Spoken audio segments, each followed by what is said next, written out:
How do you explain to your partner that not wanting to have sex is not about them?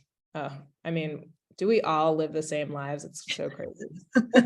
I get so tired of the narrative switching to them feeling undesirable when I don't have desire and don't feel good. I've tried to explain that if I were sick with something that you could see, I would probably feel more supported, and sex is really the only way for is sex the only way for intimacy? I feel like for men it is.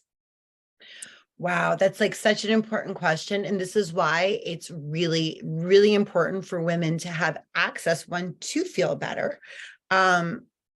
Because if sex hurts, if you're not sleeping at night and you're exhausted by the time you go to bed, you're not going to want to have sex, right?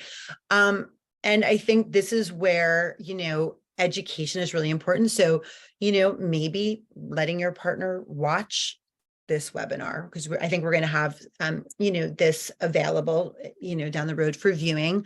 And I think that, a partner who's worth having sex with is a partner who is willing to, sit down and listen to, this information. But also that's so difficult. It's absolutely true, but it's so difficult to, sometimes with men, we've all been there.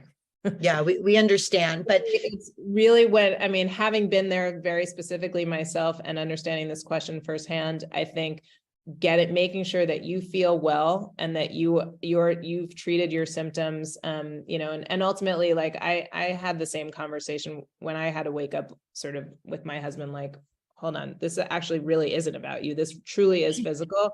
And so I'm going to need to deal with that, and then we can deal with ourselves. And one little tip I've told patients is, like, actually sometimes going to them and be like, listen, I get it. Like, sex is really important for us to feel connected. And I want to tell you what I'm bringing to the table.